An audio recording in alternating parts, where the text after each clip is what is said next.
Number 25 on this list came wrapped around a stick of gum, and the little comic strip inside it outlived the company that made it by exactly 0 years. Number 10 was a lead soldier your father lined up on the windowsill, and the government eventually decided it was too dangerous to sell to children. And number 7 was a perfume bottle so cheap and so eye-catching that a girl could smell like Paris for 15 cents. And when the company finally pulled it from the shelves, an entire idea of what a dime store dream smelled like went with it. 25 things, every one of them gone. If you ever stood at a Woolworth's counter with a quarter burning a hole in your pocket, you bought every single one of these. Subscribe now so you don't miss the next video, because we're just getting started on bringing back the counters, the candy jars, and the corners of America that quietly disappeared. Number 1. Bazooka Bubblegum, founded in 1947 by the Topps Company in Brooklyn. They wrapped a penny piece of gum in a tiny comic strip and called the cartoon kid on the wrapper Bazooka Joe. What most people don't know is that the gum was named after a musical instrument, not the weapon everyone assumes. It was priced at a penny so any kid could afford it. That single-cent price point was the whole business model, margins razor thin, made up entirely in volume. For a penny, a kid got something no adult had to approve, a small piece of independence chosen entirely on his own terms. Topps quietly discontinued the individually wrapped comic in 2012. The company that built an empire on a penny's worth of gum eventually decided a penny's worth of joy wasn't worth printing anymore. The next number wasn't chewed, it was smoked, or at least pretended to be, and it belonged to a very different America. Number 2. Candy cigarettes, sold widely by the early 1900s and still a nickel staple by 1950. Companies pressed chalky sugar sticks and tinted the tips to mimic a lit ember. What most people don't know is that entire novelty companies built catalogs around getting 5-year-olds to imitate their fathers. Kids would smoke them at the bus stop, tucked in a rolled sleeve like a movie star. The packaging copied real cigarette brands almost exactly. It was never really about the candy. It was about looking, for just a moment, like the adults everyone was in such a hurry to become. Public health pressure and state-level bans quietly strangled the category through the 1970s and 80s. The candy didn't kill anyone. It just got too honest about what it was training children to want. Number 3 cost even less, and it came in a color no candy should have ever been. Number 3. Wax candy, the little wax bottles and wax lips sold under names like Nickel Nip. Popularized in the early 1900s, still a dime store fixture by 1950, made by pouring flavored sugar syrup into tiny molded wax shapes. What most people don't know is that the wax itself was never meant to be eaten.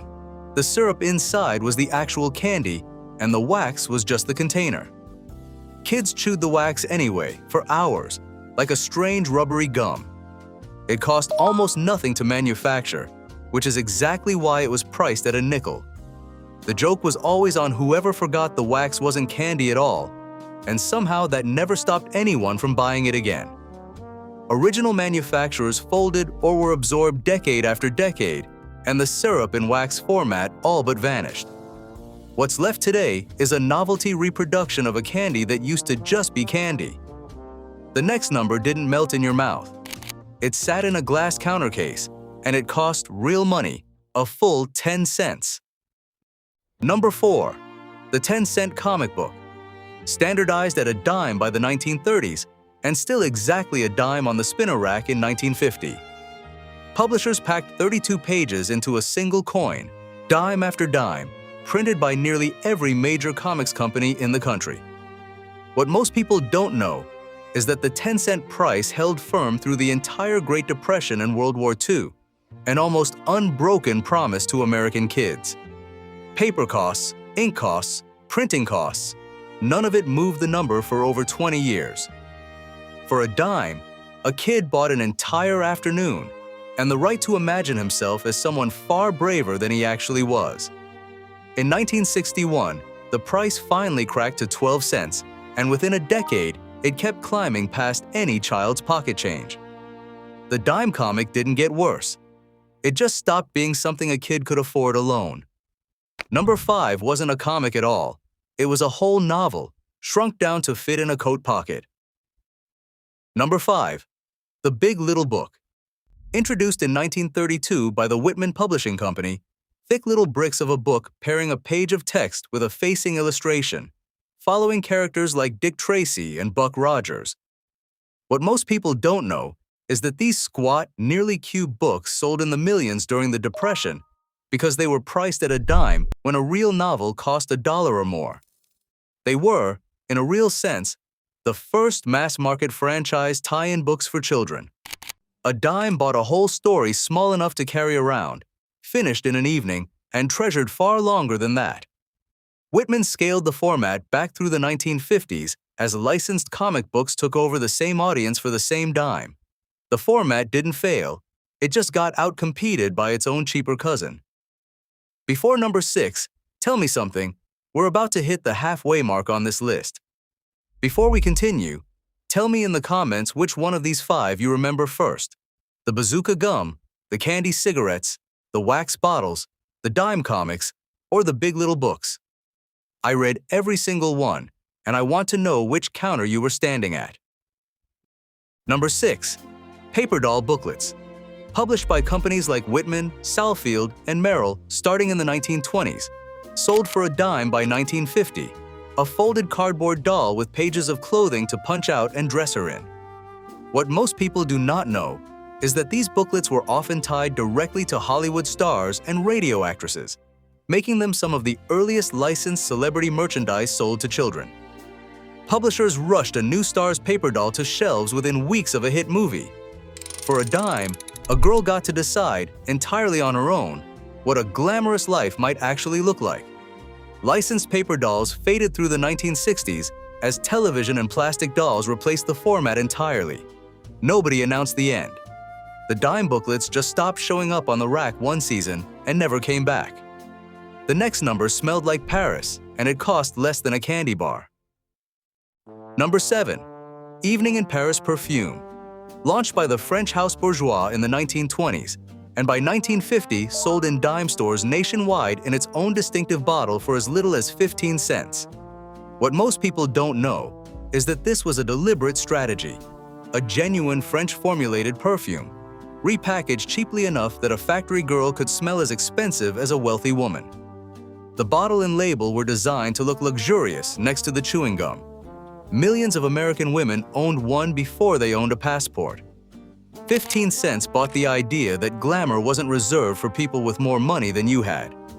Bourgeois discontinued the American formula through a series of relaunches and reformulations across the later 20th century, and the true dime store version never returned. The bottle is still collectible.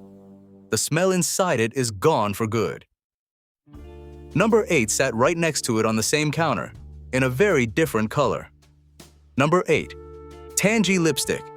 Introduced in the 1920s, and by 1950 the best-selling lipstick in America, sold at dime stores for as little as 10 or 15 cents a tube. What most people don't know is that Tangee's signature trick was chemistry, not color. The lipstick applied one shade straight from the tube, then reacted with each woman's individual body chemistry to shift into a shade unique to her. No two women wore quite the same result. It was marketed as the lipstick that changes to suit your lips, a genuinely novel idea in 1920s cosmetics. A dime bought the promise that beauty could be personal, that no two women ever had to look exactly the same. Sales collapsed through the 1960s as brighter lipsticks took over the market, and the original formula was discontinued outright. A version of the name has resurfaced since, but the true color-changing tube from 1950 is gone. The next number wasn't for your face. It came in a roll, and it may have been the toughest candy that ever went out of business. Number 9. Necco wafers. Manufactured by the New England Confectionery Company since 1847, still a nickel roll on dime store counters by 1950, chalky discs stacked in a paper tube, one of the oldest continuously produced candies in America. What most people don't know is that Necco wafers were carried by soldiers in World War II and by polar expedition teams because they held up in extreme heat and cold without melting or spoiling. The same recipe that made them a strange treat also made them one of the most durable candies ever manufactured. A nickel bought a role that somehow outlasted world wars, yet still eventually lost to changing taste. The company that made them filed for bankruptcy in 2018 after over 170 years of continuous production. A candy that survived 2 world wars couldn't survive changing tastes. The next number came from a completely different aisle, the toy counter, and it was heavier than it had any right to be. Number 10. Metal Jacks and Toy Soldier Sets, specifically the classic Lead Soldier. Manufactured widely from the early 1900s through the 1950s, sold in dime stores for a dime or a quarter a set, cast from real molten lead poured into soldier-shaped molds. What most people don't know is that these figures were made of solid lead, hand-painted, heavy enough to feel like a real object of value in a child's palm. Manufacturers took pride in the weight. A cheap tin toy felt hollow, but a lead soldier felt permanent. A dime bought weight and permanence. A toy that felt like it actually mattered, long before anyone worried about what it was made of. Federal lead paint and toy safety regulations through the 1970s effectively ended lead toy manufacturing in the United States. The soldiers didn't lose a war. They lost to a warning label. The next number was smaller than a soldier, but it made a much bigger promise inside every box. Number 11. Cracker Jack Toy Prizes. The candy itself debuted at Chicago's World's Fair in 1893, and by 1912, every box included a small metal or paper toy, still true in 1950, a whole box costing a dime. What most people don't know is that early prizes were made of tin and metal, tiny spinning tops, rings, and figures sturdy enough to survive being handled for years, not the folded paper toys that came later. Some of those original metal prizes are worth hundreds of dollars to collectors today. The company invented the modern idea of a prize inside, decades before cereal boxes copied it. A dime bought a snack and a small act of faith that somewhere in that box, something worth keeping was waiting. The toy prize was quietly discontinued altogether in 2016, replaced with a small scannable code linking to a mobile game. 103 years of reaching into the box for a physical toy ended with a scan of a phone. The next number wasn't a toy at all. It came in a glass, and you drank it standing at the same counter where you bought everything else on this list. Number 12. The Nickel Soda Fountain Float. A dime store lunch counter staple by 1950, a scoop of ice cream dropped into a bottle of root beer or cola, served on a stool at the front counter for a nickel or a dime. What most people don't know is that most dime stores ran their soda fountains at a loss on purpose, using cheap ice cream and soda as a reason to get families walking past every other counter in the store. The float barely broke even. Its entire job was getting you through the door. A nickel bought more than a drink. It bought a reason to sit at the counter a little longer than you needed to. Woolworths and Kresge's phased out their lunch counters through the 1960s and 70s as fast food chains took over roadside America. The dime store didn't lose the float recipe. It lost the counter it was served on. The next number was cruel in a way nothing on this list has been yet, and kids mailed it to each other on purpose. Number 13. Comic Valentines, the insulting kind, sometimes called vinegar Valentines. Sold in dime stores from the Victorian era through the 1950s, a penny or a nickel each, an insulting cartoon paired with a cruel little rhyme mocking the recipient. What most people don't know is that these outsold sentimental Valentines for much of the early 20th century, mockery was more profitable than romance. They were designed to be sent anonymously, insulting everything from a person's looks to their job to their manners. An entire industry existed to help people be mean to each other once a year, for a penny at a time. A penny bought permission to be a little bit cruel, wrapped in a joke, and mailed without a name attached. Cultural taste shifted hard against them by the mid-1950s, and manufacturers quietly stopped printing the format altogether. Valentine's Day got kinder, The dime store cruelty aisle simply closed. Number 14 wound up with a small key, and for about 30 seconds, it was the most exciting thing on the counter. Number 14. The tin wind-up toy. Mass-produced by American and Japanese manufacturers through the 1930s, 40s, and into the 1950s, sold in dime stores for a dime or a quarter. A lithographed metal toy that walked, spun, or somersaulted when you turned its key. What most people don't know is that many of these toys were stamped from the same lightweight tin used in tin cans, which is why post-war toy factories in Japan could produce them so cheaply, sometimes recycling tin cans directly into toys built for export. A dime bought a toy that had, in a real sense, already lived one life as trash. A dime bought 30 seconds of motion, and somehow that was more than enough to justify begging for another one. Cheaper, safer plastic toys from companies like Mattel and Louis Marx overtook tin by the early 1960s. The tin toy didn't break. It just went out of fashion at exactly the same speed the key wound down. The next number was Sweet, sold by the pound, and named after a candy company's own daughter. Number 15. Mary Jane Candy.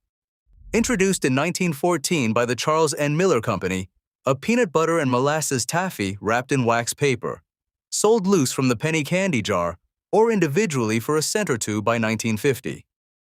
What most people don't know is that it was reportedly named after the inventor's daughter or niece, making it one of the few candies with a genuine personal name behind the label rather than a marketing invention.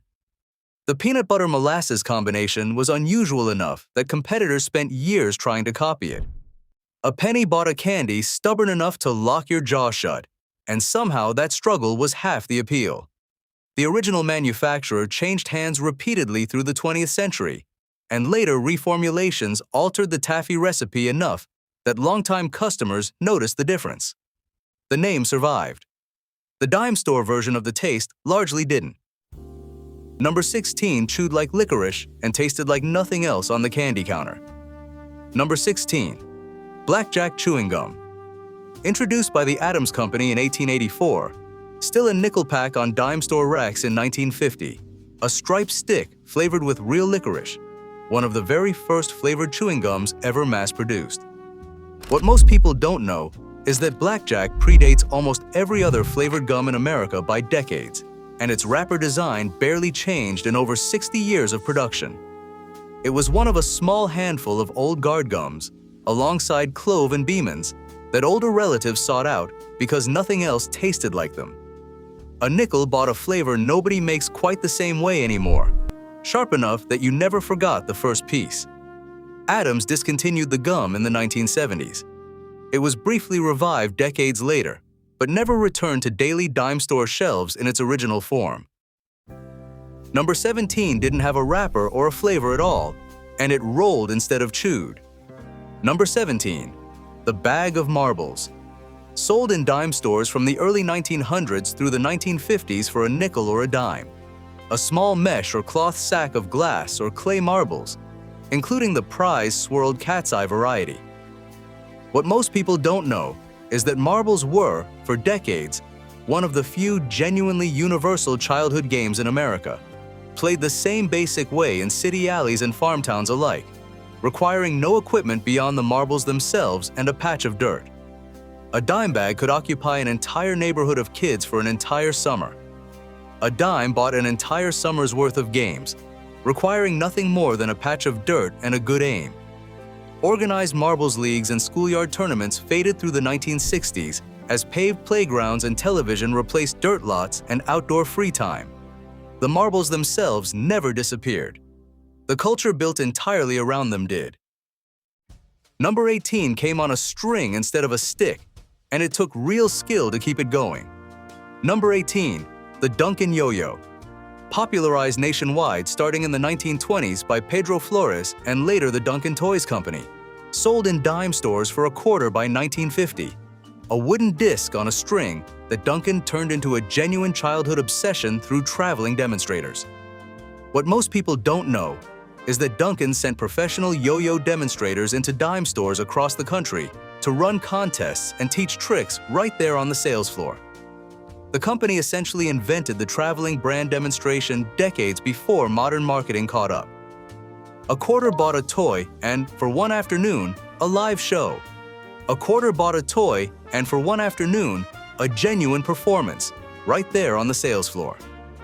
The Duncan Toys Company filed for bankruptcy in 1965 after losing a long trademark battle over the word yo-yo itself. The toy survived. The company that turned it into an American institution did not. Number 19 was jelly candy, dusted in sugar, sold by the box for a dime. Number 19. Chuckles jelly candy. Introduced in 1921 and manufactured for decades by Nabisco, sold in dime stores for a dime a box by 1950. 5 fruit-flavored jelly pieces dusted in sugar. What most people don't know is that the 5-piece format and fruit flavor lineup barely changed for most of the 20th century, making it one of the most stable candy formulas on the entire dime store shelf. The black licorice piece was, by most accounts, the one left in the box the longest in nearly every American household. A dime bought 5 pieces of candy and one lasting argument over who actually liked the licorice one. Corporate ownership passed through several candy conglomerates over the decades, and the original Nabisco-era recipe and box design were eventually retired. A version of the name persists today, produced by a different, smaller company entirely. Number 20 wasn't candy or a toy. It was a whole miniature Main Street you built yourself out of a single sheet of cardboard. Number 20. Punch-Out toy books. Published by companies like Whitman starting in the 1930s, sold for a dime or 15 cents by 1950. A flat book of pre-printed cardboard pages you punched out and folded into a toy fort, village, or dollhouse. What most people don't know is that these books were engineered by actual paper engineers to fold into fully three-dimensional structures, using nothing but pre-scored creases and small paper tabs, no glue, no scissors required. A 10-cent book could become a 2-foot cardboard fort standing on a bedroom floor by dinner time. A dime bought a whole town built with your own hands, out of nothing but cardboard and patience. Licensed plastic toys and pre-built playsets overtook the format through the 1960s, and punch-out cardboard books gradually disappeared from the toy aisle entirely. Nobody builds their own fort out of a dime anymore. Number 21 was a doll, and by the time it disappeared, it had already survived being called dangerous. Number 21. Celluloid Kewpie dolls. The Kewpie character was created by illustrator Rose O'Neil in 1909, and cheap celluloid versions flooded dime store shelves through the 1930s and into the 1950s, priced from a nickel up to a quarter depending on size. What most people don't know is that celluloid, the plastic-like material these dolls were made from, is extremely flammable. It was eventually classified as a fire hazard significant enough to warrant its removal from children's toys and consumer products altogether. Millions of these dolls sat in American homes for decades before anyone outside the industry knew exactly what they were holding. A nickel bought a doll light enough to feel almost unreal, years before anyone knew exactly what it was made of. Celluloid toy manufacturing was phased out through safety regulation by the 1950s and 60s, replaced entirely by safer vinyl and hard plastics. The Kewpie face survived. The material it was born from did not. The last few numbers on this list get harder to say out loud, starting with the smell of a brand new box of chocolates. Number 22. The dime store box chocolate assortment, specifically the small quarter-priced box, sold under various house brands in Woolworth's, Kresge's, and Kresge stores by 1950. A dozen or so mixed chocolates in a small cardboard box. What most people don't know is that these house brand boxes were often manufactured by regional candy makers under private label for the dime store chains, meaning the recipe varied store to store and city to city, never standardized the way a national brand would be. A quarter box in Ohio didn't taste like a quarter box in Georgia.